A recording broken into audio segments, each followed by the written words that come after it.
KPM.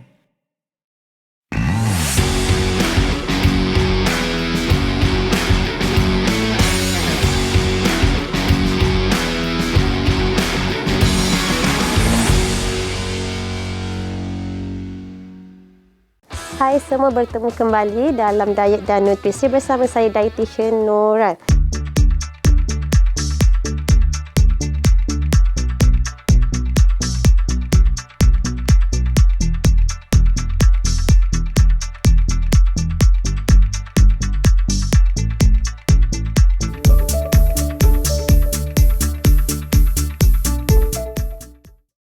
Jadi hari ini saya nak bercerita tentang perancangan hidangan itu sendiri, yang mana dalam diet, dalam aktiviti pemakanan ataupun dalam topik pemakanan itu sendiri, penyediaan hidangan itu merupakan satu faktor yang penting dan juga dapat membantu kita dalam kehidupan seharian kita. Jadi dalam kesibukan kita bekerja, kita masih perlu menyediakan makanan untuk anak-anak di rumah, untuk ahli keluarga yang lain, ataupun kita juga perlu menyediakan makanan untuk diri sendiri. Jadi penyediaan hidangan itu adalah sangat penting supaya jadual kita berlaku dengan lebih teratur. Dan pernah tak setiap hari kita perlu berfikir apa yang perlu dimakan pada hari ini. Jadi bangun je dari tidur, kadang-kadang kita terpaksa fikir apa yang perlu dimakan untuk sarapan pagi, apa perlu dimakan untuk makan tengah hari, apa pula yang perlu dimakan untuk makan malam. Dan ini menjadi seolah-olah satu rutin yang mana kita akan terpaksa baru nak berfikir, baru nak tetapkan apa yang perlu dimakan pada setiap hari. Tetapi sebaiknya sekiranya kita ada perancangan hidangan, kita tak perlu lagi berfikir untuk makan apa pada setiap waktu makan. Dan tentunya ini dapat membantu kita dapat menguruskan masa dengan lebih baik.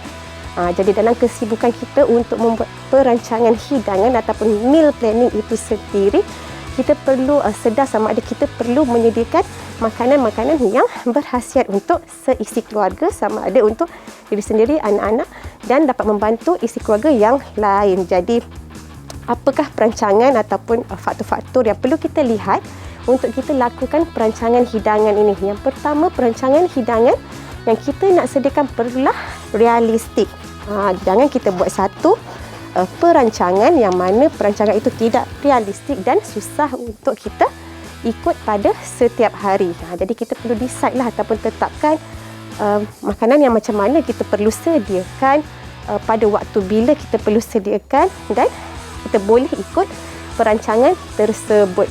Okey, selain daripada itu, ia perlulah sesuai dengan keupayaan kita untuk menyediakan menu-menu yang ada dalam kita punya meal plan itu sendiri. Jadi kalau meal plan dia bukan untuk satu waktu makan sahaja, dia mungkin untuk lebih daripada satu waktu makan. Dengan adanya meal plan ni, jadi kita tak perlu fikir ataupun kita tak perlu mengulang-ulang menu yang sama pada setiap hari. Sesetengah orang mungkin dia terpaksa ulang menu yang sama pada setiap hari. Hari pagi Isnin dia makan nasi lemak, telur mata. Hari yang seterusnya dia makan bihun goreng. Hari ketiga dia ulang balik makan nasi lemak. Jadi kalau kata dengan perancangan hidangan ataupun meal plan ini, kita sebenarnya dah mengatur dengan baik apakah makanan yang akan kita makan pada setiap hari. Dan asas kepada perancangan hidangan ini juga, selain daripada kita nakkan dia lebih teratur, lebih realistik dan sesuai untuk individu ataupun untuk ahli keluarga. Jadi yang individu boleh amalkan perancangan hidangan, begitu juga dengan individu ataupun mereka yang berkeluarga. Dan tak dilupakan konsep untuk perancangan hidangan itu sendiri. Kena kekalkan konsep apa yang ada dalam piramid makanan sebelum kita keluarkan menjadi menu ataupun meal yang nak disediakan. Jadi perlu ada keseimbangan dalam penyediaan ataupun perancangan hidangan itu sendiri. Jadi yang dimaksudkan seimbang tu, perlu ada kesemua kumpulan makanan. Perlu ada semua kumpulan makanan ni dalam setiap hidangan. Jadi kita tak fokus kepada satu-satu makanan, tapi kita perlu ada beberapa kumpulan makanan yang ada di dalam piramid makanan Malaysia. Okey, tentang keseimbangan. Yang seterusnya sederhana. Jadi dengan merangka satu plan, kita juga perlu pastikan ia adalah sederhana. Jadi tak lebih kumpulan makanan tertentu dan tidak kurang juga kumpulan makanan tertentu. Jadi bila kita menghasilkan satu perancangan, kita masih kena ingat kita perlukan buah-buahan dan sayur-sayuran, kita perlukan susu dan produk tenusu, kita perlukan sumber protein, kita juga perlukan sumber karbohidrat, tak lupa juga kita juga perlukan kumpulan lemak. Dan perancangan hidangan juga dapat membantu kita untuk lebih kepelbagaian di dalam hidangan itu nanti. Kita tak fokus kepada hari-hari makan nasi sahaja. Kita mungkin akan tukar-tukar dengan sumber-sumber yang lain walaupun dalam satu food group itu sendiri.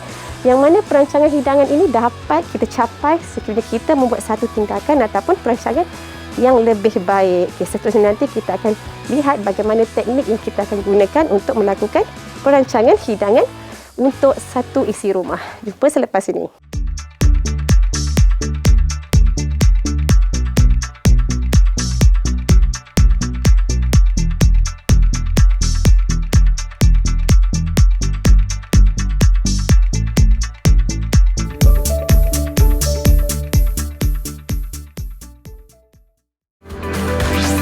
Didik TV KPM.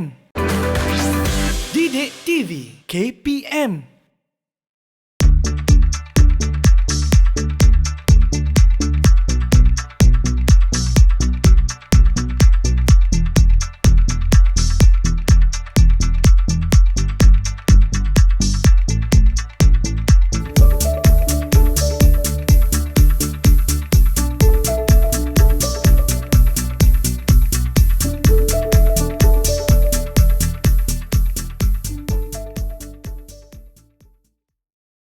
Bertemu kembali dalam topik perancangan hidangan dalam diet dan nutrisi.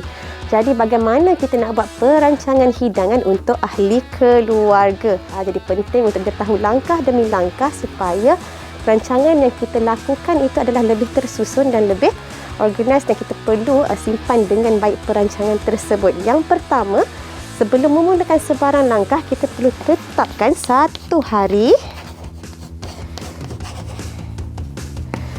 untuk kita decide sama ada kita nak lakukan perancangan hidangan ini untuk 1 minggu penuh ataupun untuk 2 minggu ataupun untuk bulanan. Tapi kebiasaannya orang akan melakukan perancangan hidangan ataupun meal planning untuk 1 minggu. Jadi minggu hadapan kita akan buat another meal planning yang lain. Jadi untuk minggu yang pertama tu, bila kita decide juga, kita perlu pilih hari apa sebenarnya yang kita nak buat grocery shopping ataupun membeli barang-barang berdasarkan menu tersebut ataupun berdasarkan meal yang kita dah letakkan dalam jadual untuk seminggu. Jadi tetapkan hari kita nak merangka, hari kita nak merancang, hari untuk kita buat pembelian. Kemudian pada masa yang sama, kita juga perlu tetapkan berapa meal ataupun yang kita perlu sediakan pada setiap hari. Ada keluarga yang mungkin perlu menyediakan untuk sarapan pagi, makan tengah hari dan makan malam. Tapi untuk sesetengah keluarga, mungkin ibu itu terpaksa menyediakan hanyalah untuk dinner, yang mana sarapan pagi dan juga makan tengah hari mungkin di sekolah ataupun di pejabat. Jadi setiap keluarga mempunyai background ataupun latar belakang yang berbeza. Jadi kita perlu tetapkan yang kita perlukan meal planning untuk setiap hari untuk waktu makan yang mana. Dengan cara tersebut, kita boleh proceed ataupun kita boleh teruskan bagaimana kita nak merangka perancangan hidangan itu nanti. Untuk yang kedua, selepas kita dah tetapkan bila hari kita akan buat grocery shopping dan menu yang akan kita sediakan sama ada menus yang mana, kita perlu pastikan kita check ataupun semak kita punya pantry ataupun dapur kita lah. So ibu-ibu ni sebelum dia nak plan-plan apa yang dia nak masak ataupun individu yang nak plan apa dia nak sediakan untuk one whole week, dia kena check dulu dekat dapur dia ada apa. Dekat barang basah dia apa makanan yang dia ada, apa bahan-bahan yang dia ada, apa bahan-bahan yang tiada. Begitu juga untuk dari segi lauk-lauk, sayur-sayuran, buah-buahan, apa yang ada di dalam pantry tersebut. Jadi kena check semua, buat satu senarai supaya memudahkan proses nak membuat pembelian setelah kita ada jadual tersebut. Jadi langkah yang kedua tadi, kita semak dulu, kita pastikan dulu apa yang ada dalam kitchen kita, dalam dapur kita sebelum kita melangkah kepada langkah yang ketiga, iaitu kita buat meal planning ataupun menu planning. Baru kita pergi kepada menu. Tadi kita dah kata kita nak buat perancangan hidangan, jadi dah tentu menu ni ada dalam kita punya perancangan hidangan dan a part of yang sangat penting lah sebenarnya. So jadi untuk kita menghasilkan menu, saya ada juga beberapa tips ataupun guideline supaya menu yang dihasilkan itu memanfaatkan seluruh ahli keluarga. Jadi untuk menu, pastikan ada penglibatan seluruh ahli keluarga. Jadi yang mana ada anak kecil boleh turut serta untuk memberi idea tentang menu yang dia gemari, memberi idea tentang apa menu yang dia nak makan, apa menu yang dia suka bila dia nak makan, ataupun kita boleh dapatkan kepelbagaian apabila kita tanya seluruh isi keluarga. Jadi kita bukan ikut selera ibu sahaja ataupun selera ayah sahaja. Jadi kita ikut juga selera anak-anak yang ada dalam ahli keluarga tersebut. Kalau ada anak yang dewasa, mungkin anak yang dewasa itu akan membantu untuk penyediaan menu-menu yang kita dah tetapkan itu nanti. Jadi untuk menu, pastikan ada penglibatan setiap ahli keluarga sebelum kita keluarkan menu tersebut. Okey. Yang seterusnya, dalam nak menghasilkan menu juga, jangan lupakan konsep ataupun perkara yang paling penting, iaitu makronutrien yang ada dalam piramid makanan. Jadi bila kita nak sediakan satu hidangan, kita kena fokus juga kepada karbohidratnya, kepada proteinnya, kepada lemak yang ada, dan juga buah-buahan dan juga sayur-sayuran. Okey. Jadi kita kena tengok satu persatu sebelum kita memilih satu-satu menu untuk dimasukkan dalam our meal planning. Kita tengok karbohidratnya apa. Jadi makanan yang kita sediakan tu kena ada semua makronutrien. Katalah karbohidrat kita ni ada pelbagai jenis, jadi boleh tukar-tukar pada setiap hari. Jadi kita tak stick ataupun tidak kekal hanya menggunakan satu sumber karbohidrat sahaja. Jadi kita boleh adakan kepelbagaian dengan menggunakan pelbagai jenis karbohidrat seperti nasi, mungkin kita tukar kepada beras perang, ataupun kita nak gunakan roti whole grain. Ada hari kita nak tukar kepada spaghetti tapi yang masih dalam kumpulan karbohidrat. Jadi karbohidrat adalah sumber tenaga yang utama, jadi pastikan menu kita ada karbohidrat. Jadi bukan karbohidrat sahaja, begitu juga dengan sumber protein. Perlu ada dalam satu menu yang direka itu, perlu ada sumber protein. Jadi mungkin kita akan tukar-tukarlah. Kita ada banyak sumber protein. Kita ada ayam, ikan, daging, makanan laut. Kita ada sumber protein daripada sayur-sayur ataupun sumber tumbuhan, iaitu tahu, tempe. Jadi kita pelbagaikan. Jadi ada sumber karbohidrat yang pelbagai, sumber protein juga perlu pelbagai. Begitu juga dengan penggunaan lemak. Kita ada banyak jenis minyak. Kita juga ada santan yang mana semuanya adalah sumber lemak. Jadi kita pilih lemak yang betul. Lemak yang betul untuk digunakan dalam menu-menu seharian kita. Dan decide juga, letakkan juga menu tu datang bersama dengan sayur-sayuran ataupun tidak. Sama ada dia datang sebagai side dish, lauk kedua, ataupun mungkin dia datang dengan satu one pot yang mana dalam satu menu ada semua karbohidrat, protein dan juga sayur-sayuran. Jadi dia lengkap. Jadi kita dah senaraikan menu tersebut perlu ada semua makronutrien. Okey. Kemudian kita rujuk pula sama ada menu yang kita sediakan tu kita dah ada resepi.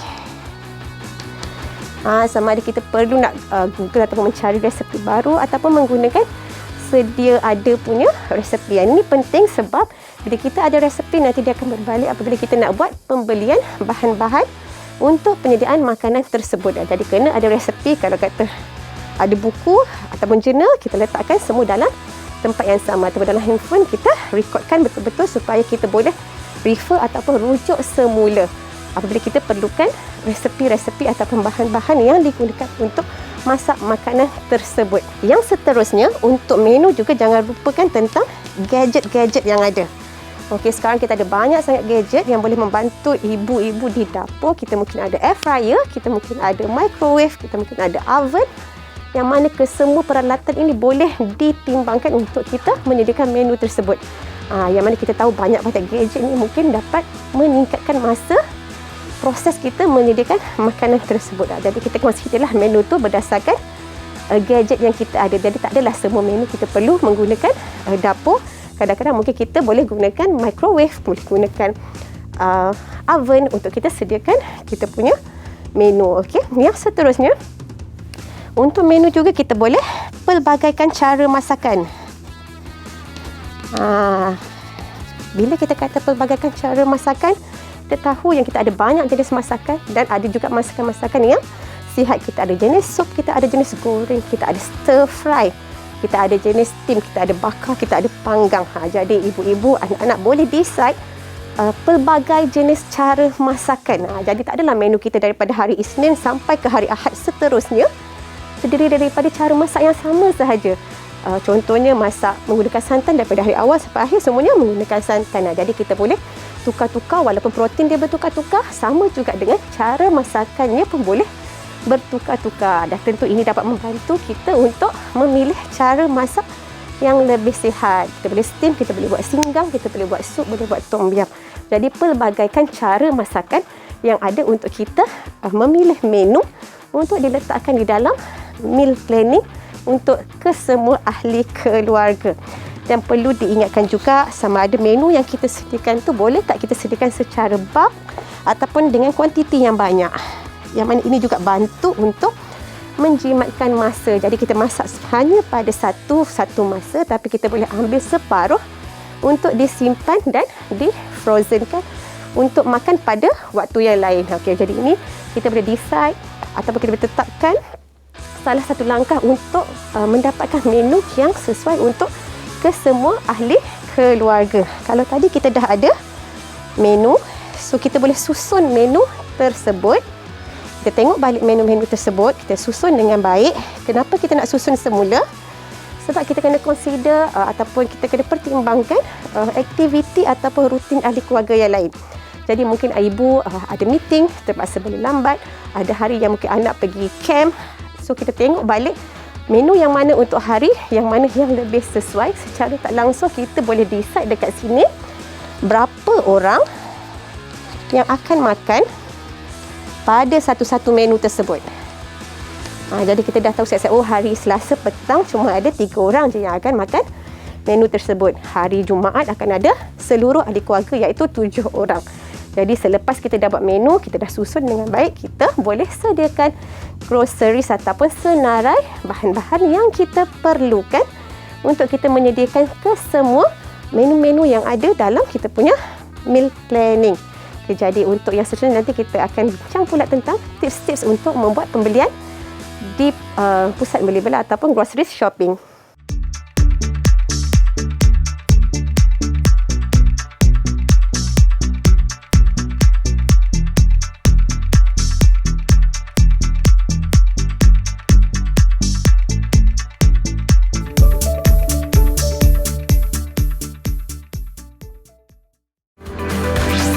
Didik TV KPM. Didik TV KPM.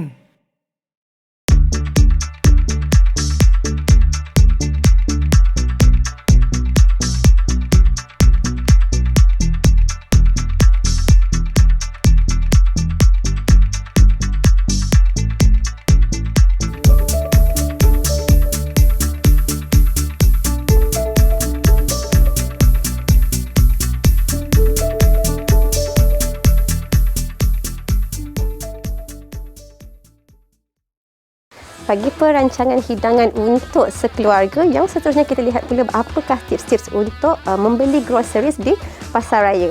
Untuk beberapa tips yang kita ada untuk buat pembelian groceries setelah kita lakukan semua langkah-langkah tadi, kita dah ada senarai, jadi kita boleh asingkan apakah groceries yang kita perlukan mengikut kategori, yang mana ini akan menjimatkan lebih banyak masa. Jadi kalau kata kita asingkan makanan sejuk beku, kita asingkan poultry, kita asingkan makanan kering, kita asingkan rempah-rempah dalam satu kategori yang mana kita akan lebih mudah untuk membuat pembelian.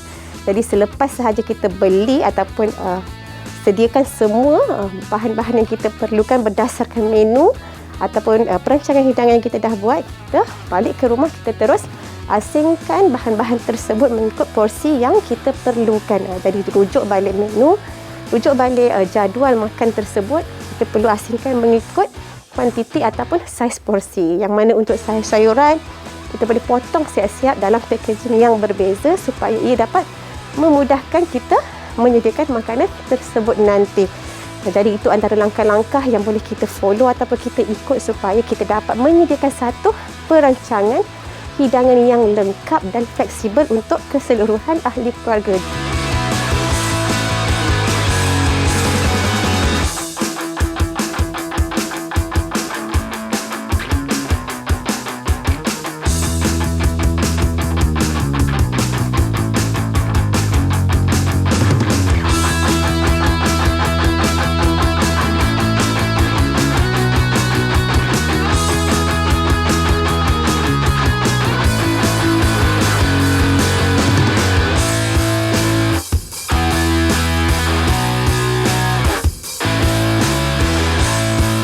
Jadi apa kebaikannya ataupun manfaat yang kita akan dapat sekiranya kita ada satu meal plan yang sebegini. Tentu apabila kita menyediakan meal plan sebegini, kita sebenarnya membantu ahli keluarga kita untuk mempraktikkan gaya hidup sihat dengan makan yang lebih sihat.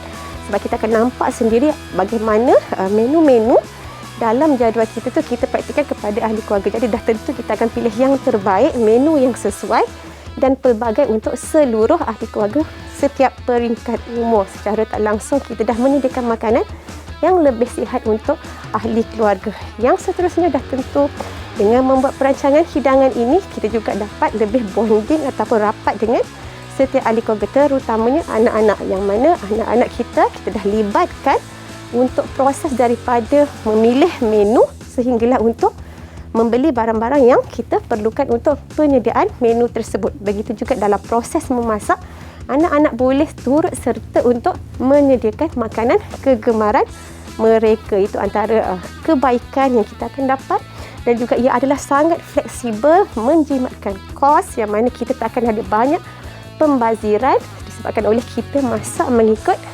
jumlah ahli keluarga sahaja. Jadi tak ada porsi yang berlebihan, porsi memang mencukupi untuk satu waktu makan. Kalau kata kita nak double up, kita akan just double up kuantiti tersebut dan disejuk bekukan. Jadi dapat mengelakkan pembaziran. Dan pada masa yang sama ia menjimatkan kos. Bila dah elak pembaziran, dah tentu kita dapat menjimatkan kos-kos yang mungkin selama ini kita terpaksa melakukan pembaziran makanan disebabkan oleh masak tetapi tak ada orang yang makan, ataupun masak tetapi menu tersebut tidak digemari oleh ahli keluarga yang lain. Jadi dengan perancangan yang lebih teliti, dengan lebih teratur, dah tentu dapat memuaskan hati seluruh ahli keluarga, dan ini adalah lebih fleksibel dan kita boleh tukar mengikut kesesuaian berdasarkan bahan mentah yang diperolehi.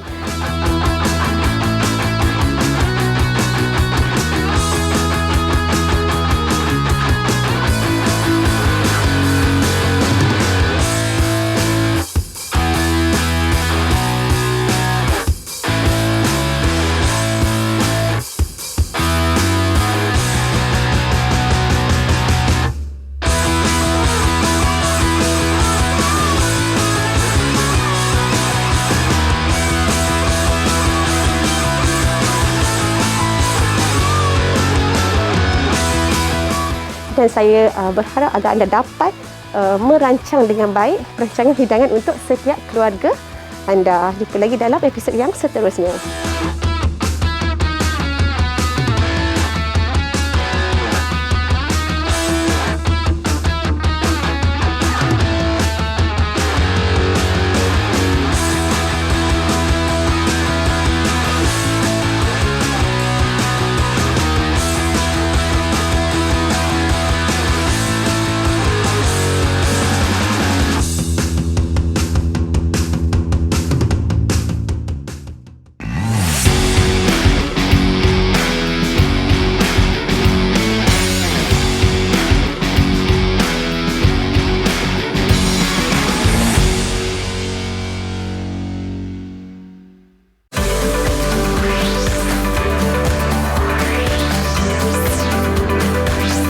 Didik TV KPM